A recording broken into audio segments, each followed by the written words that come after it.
So for those who came in, I'll just recap very quickly. So today we're going from, you have the message that you want to hear, the idea and the passage you want to share. How do you put that together in the form of a talk? So we're going to divide up what we're looking at today in the terms of the three parts of the message. It's pretty obvious, but sometimes we forget that. You have a beginning. You have to stand up and you have to open your mouth and you have to say something. That's the beginning. And often, whether people will listen or not listen to what you say depends on how you begin. They might decide, often within the first minute, whether it's going to be interesting or worth listening to or not. So the beginning, it's useful to keep that as a separate thought. How am I going to begin this message? It may only be a one sentence beginning, it may be a couple of minutes, but the beginning is something, the introduction. Then the other side of it, dropping down, is the ending. How are you going to stop and sit down? Some speakers don't know how to stop. They talk and then they feel like they don't know when do I get to the end, how do I stop? And you're listening to, just close your mouth, sit down, and that's enough. You need to know how to stop for a couple of reasons. One, you need to know how to stop because your time is up. But two, you need to know how to stop so it brings it to a conclusion. A good movie doesn't just suddenly stop. It sort of wraps everything up nicely and gives you a sense of completion. So a talk is like that. It has an opening and it has a completion, a conclusion. And then the other part, of course, is the body, the main part. Most of it is the body. So we're going to look at each of these three aspects because there are different things that we can pay attention to when we're preparing a message. The beginning, the body, and the ending. So how do you begin a talk? What do you say to start with? It's a Bible talk. How do you begin? What are some ways you can possibly begin a talk? Sorry, speak up, and please. I want your answers, but speak out loud. A phrase. A phrase? What else? A story. Sorry? A quotation. A quotation. Oh, okay. Giving quotation. Yeah. What else? An introduction. Yeah, it is an introduction, but what can that include? A story, yeah. Anything else? A picture of Andy Hatchett. A picture? Okay, yeah. So today, I had a story and I found a picture and I thought, yeah, the picture actually just brings it to life. I mean, I don't know if you in school here, you have show and tell when you're a little kid. In Australia, have show and tell. You can bring something from home, and like it's when you're in kindergarten or first grade, bring something from home and show it, and then you talk about it. And it was a way of getting little kids to speak in front of the class. But I find sometimes preaching or teaching, show and tell is a great thing, an object to look at and talk about. And, so there are lots of ways to start. Sometimes people just jump right in. Okay, Ephesians chapter 2. Open your Bible, let's read Ephesians chapter 2. There's no introduction. It's basically you read the Bible and then you're into it. That is one way of doing it. If you're lecturing at a Bible college, maybe that's what you would do. If you're a part of a series where you're working systematically from this to that to the other. But most of the time that's not the best way. Because when you speak to a group, especially if it's a one-off talk, people want to know, why should I listen to you? Why is it worth my while paying attention to what you're going to say? So what you want to do is arouse people's interest. So the two best ways to do that is use an example or a story.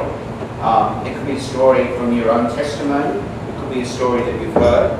But just some sort of example or story that gets people's interest. One of the things that if you've given talks before, you'll notice as you preach, people sort of wandering around, not really looking. The moment you start telling a story, everyone's heads come up and look at you and they pay attention. We love stories. So throughout giving a talk, stories are good. But also right at the beginning, a story, which not just a random story. Let me tell you a funny story and then you sort of forget that and go and talk about something else. But a story that leads into what you want to share. But the other way of doing it is a problem to solve. Maybe it's a theological question, or maybe it's a practical question. But something that relates to what you want to share with people. Maybe it's a doubt that you know people have, or it's an ethical issue that people have questions about. But you raise that because people want answers. and you suggest, well, let's think about what the answer is. So it might be, something ethical to do with, everyone's interested in issues of sexuality today and those sort of things, and marriage and whatever. Or it might be a theological question about, or anything to do with salvation, or things that the people in your group are thinking about.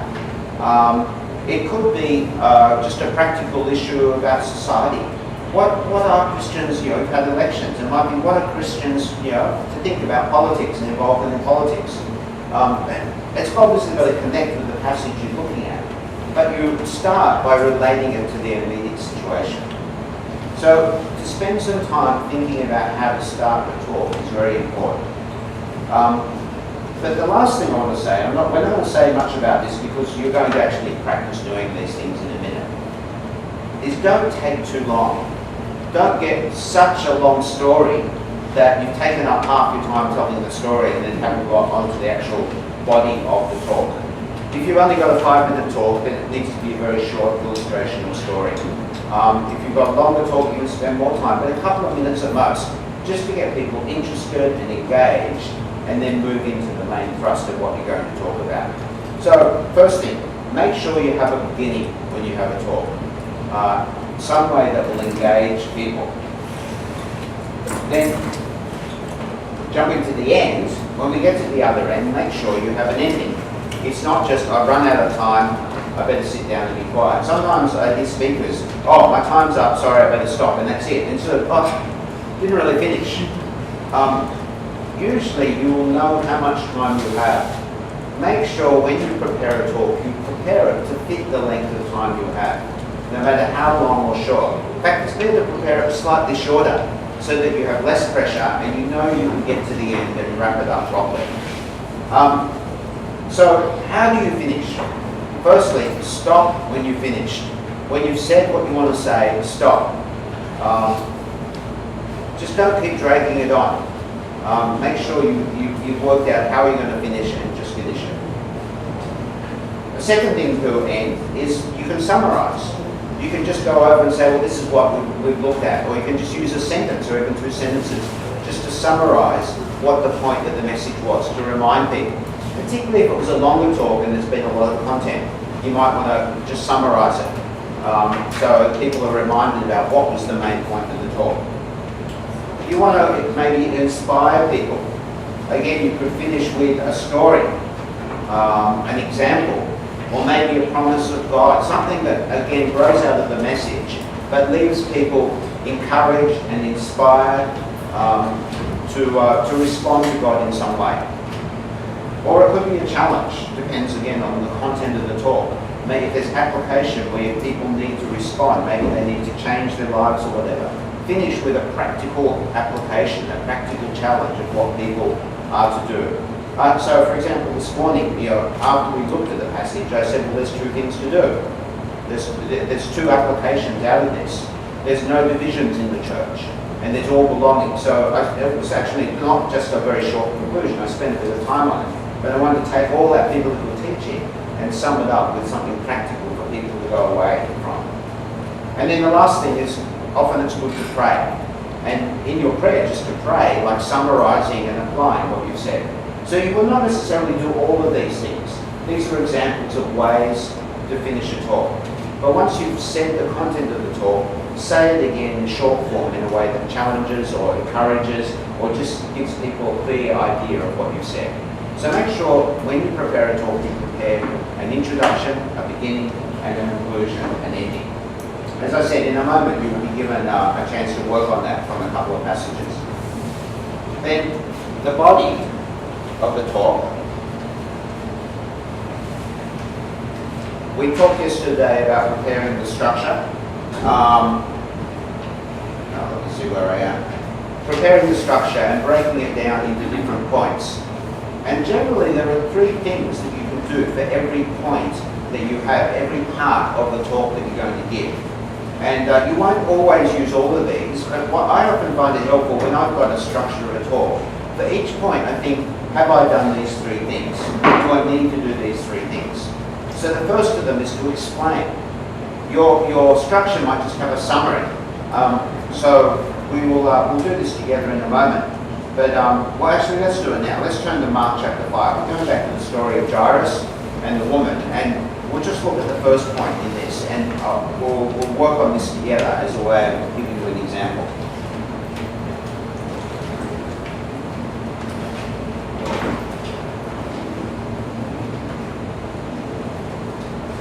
So Mark chapter 5 and from verse 21.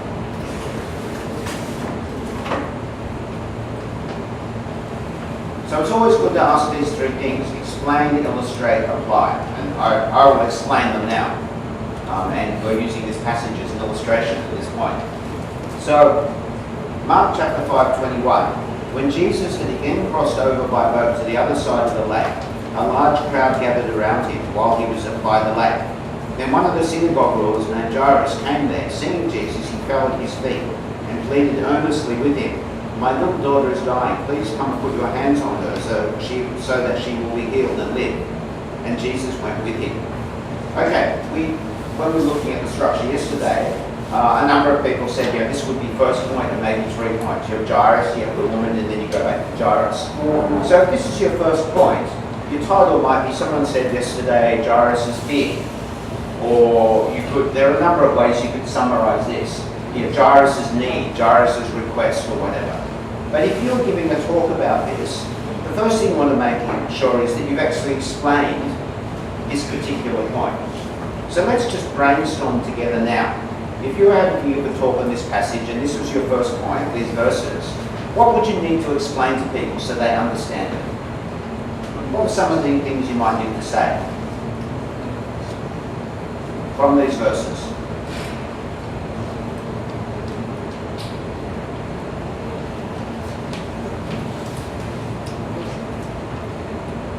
Assuming we've read the passage, everyone's heard the passage, what do you need to say about it to make the point that you want to make?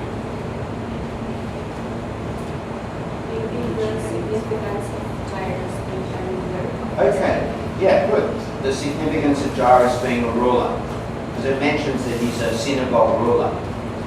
Generally in Bible stories, when people are described, it's not like novels today. Novels today like to give lots of detailed description of what people look like, and their hair and their blue eyes or their whatever.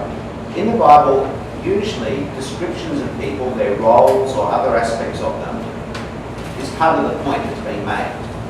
So explain, what's the significance of Jairus being a synagogue ruler? Okay, what is the significance of that? Sorry? He's powerful, okay. What, anything else? Rich? Sorry? With authority. Authority, yeah, okay, all right. Why might these things be important in this passage?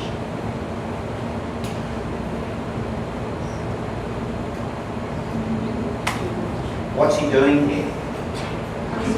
Leading. Sorry? Leading. Leading. Leading with Jesus. Yeah.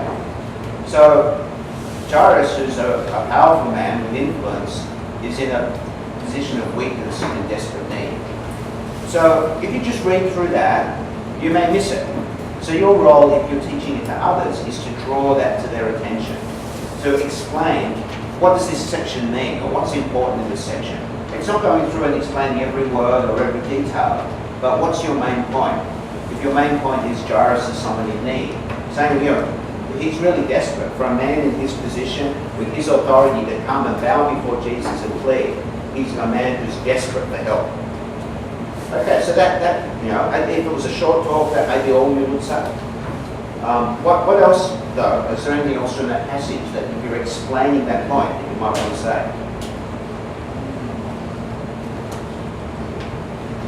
The condition of the child.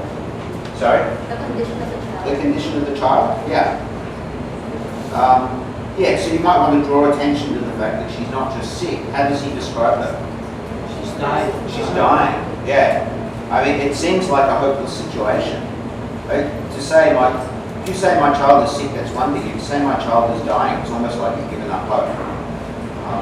So sometimes explaining isn't telling people what they don't know, it's just pointing their attention to things that are important in the passage.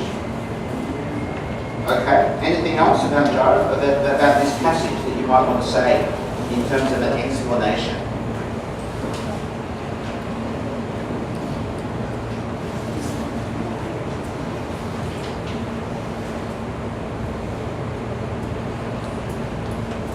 It could be his love for his daughter. Okay, yeah. He pleaded earnestly Mhm. the spirit by which he. Yeah, okay. Anything else?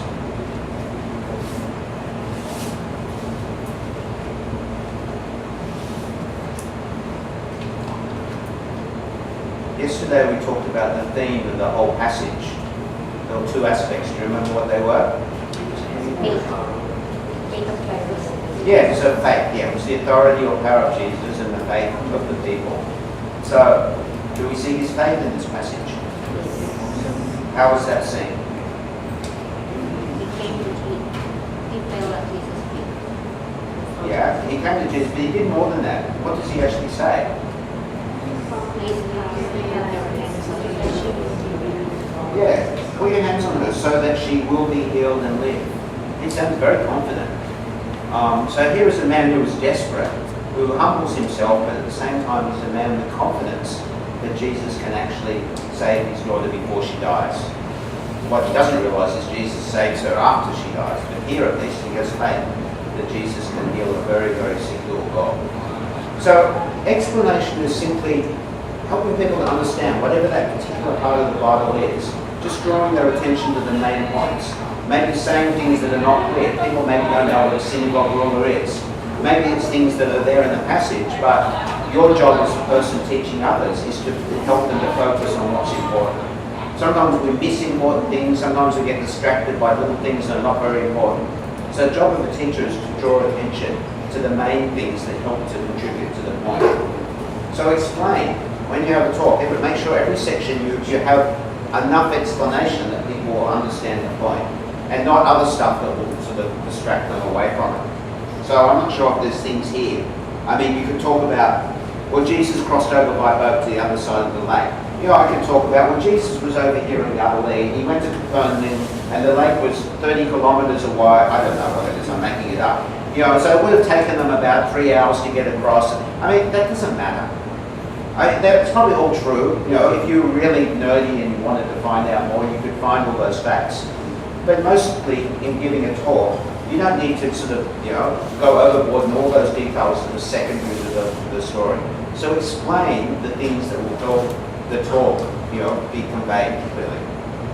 So that's the first thing. For each point, make sure you explain. And the second thing that you can do, and generally when I have a talk, I try, and this is one of the harder things to do, but look at each point, think, have I given an illustration or an example? Have I done something that helps make it more concrete or come alive so it's clear? So it's not just a bunch of words, but it's almost like a picture that people can see. So to illustrate, an illustration is a picture, but that illustration may be a story that gives an example of what you're trying to say. Or it may just be like a metaphor, like a comparison. Well, this is just like this. Or it could be some experience that you or someone else has had. But an illustration is a way, an illustration does two things. One is it makes it more interesting and alive. And two, it helps to explain. So it adds to the explanation by giving you an example. Now this is harder, as I said, because often the illustrations take a bit of thinking and reflecting. I find often the last thing I add to a talk is illustrations, and I'm thinking, how can I illustrate this? What's a good story or an example I can use to make this clearer? So I used a few illustrations this morning. Can anyone remember any of the illustrations I used? Hopefully you can.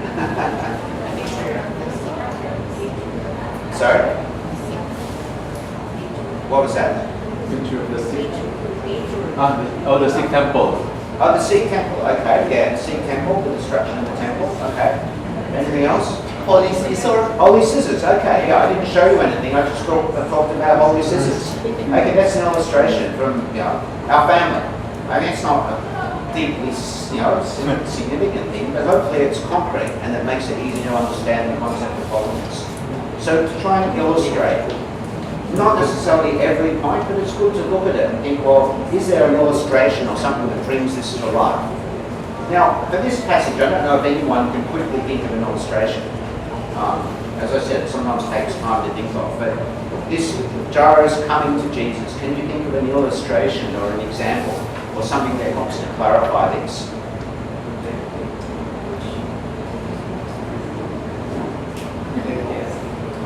Speak up. Duterte asking for help. Okay. He's a strong man, right? He's a powerful man. Is he the president yet? But I mean, that could be an example. Someone in our situation who has no weakness, no need, coming to someone who would seem to be much less powerful and asking for help and humbling themselves. So, I mean, you know, it takes a bit of thinking, what's a good comparison? But bringing it into our modern situation where people are more familiar. No one really knows what a synagogue ruler is or what he was like. So can you think of a modern equivalent of that that helps people to understand it?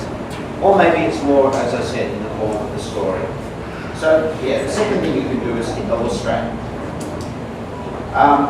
The other thing I should say about illustrations is illustrations serve the point.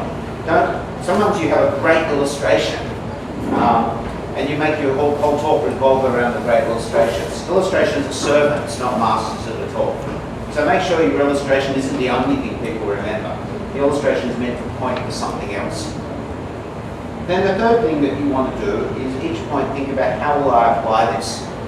Because the whole point of giving a talk is not just to give people information, but to have them respond to God's word. So sometimes your application might just be at the end of the whole message.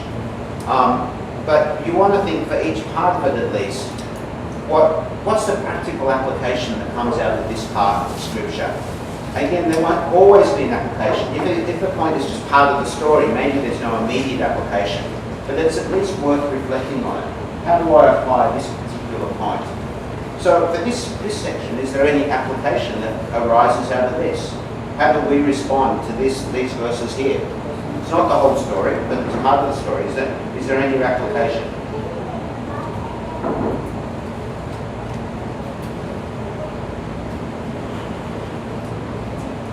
Can you think of anything?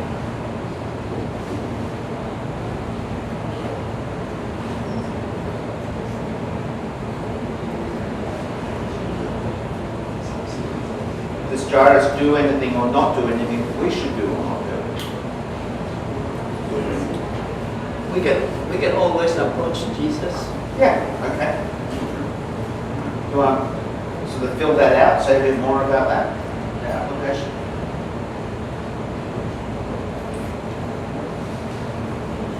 Speak up, don't be shy.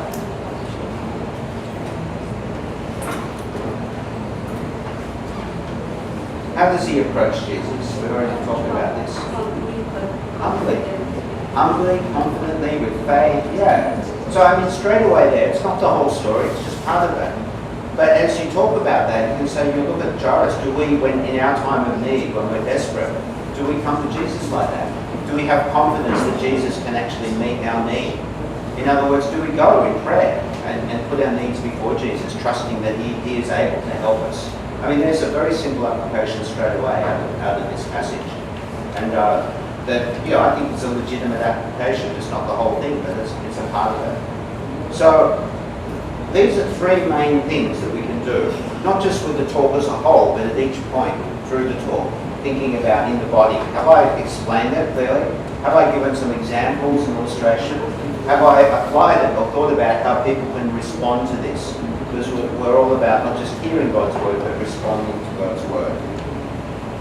Now, the last thing I look at just before we spend time working together on passages is, just one thing on that. So the goal of this explanation, illustrating, applying is that when we go through a passage, we're not just telling the story again in our own words. Sometimes you hear a speaker and it's almost like they've just retold you the story and haven't added anything to it. It's to help people have a deeper insight into that story and know how it relates to them. So that's the whole point of these three steps. So some questions that we can ask. here, and these are all in your notes as well. But I think some good questions. You can ask this about your message, the body of your message, and even each point. But particularly just overall, when you put a message together, to stop and ask these questions. In the things I'm preparing to say, have I informed people's minds? Have I actually taught them something to have more understanding of God and His Word? Will they go away with deeper knowledge than what they had before? Have I informed their mind? Have I made it interesting? Have I interested their heart? So people, it's not just things to write down on a note paper, but personally I'm engaged and interested in it. Have we inspired their souls? Have we got people excited about God's Word and really wanting to know God better and wanting to obey Him more or wanting to trust Him more?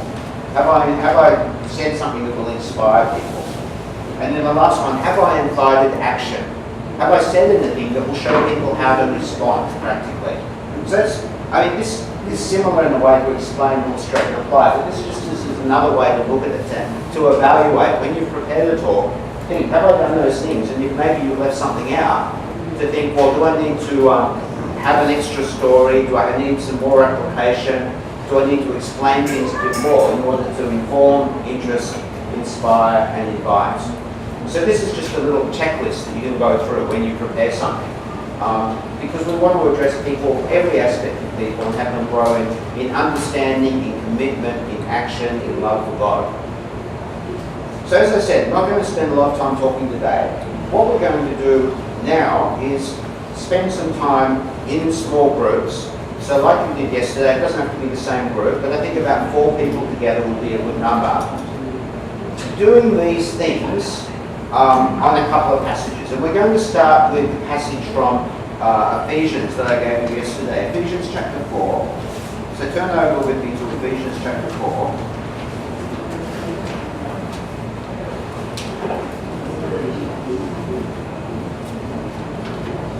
And I'm deliberately choosing a very short passage just to make it simpler to start with. And we'll see how long this takes. And if we've got time, we'll go on to another passage.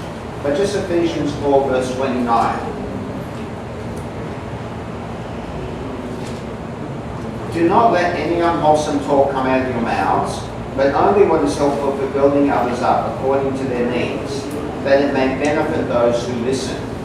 So yesterday we identified there are three sections in this that you could break it down to if you're giving a talk on this.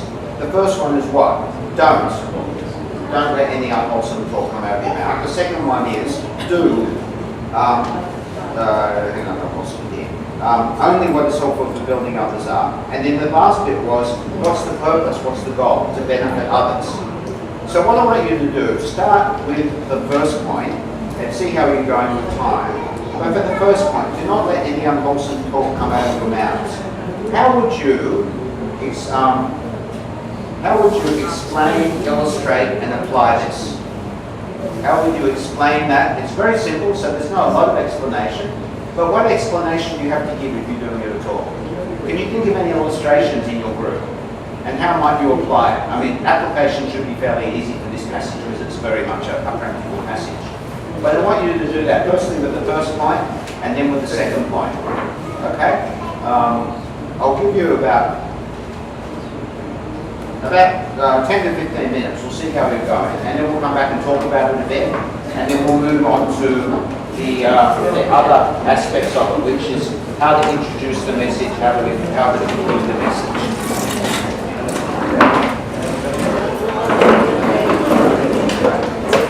So gather yourselves in groups of about 4 and work on this together. How to explain, illustrate, and apply the points in this passage.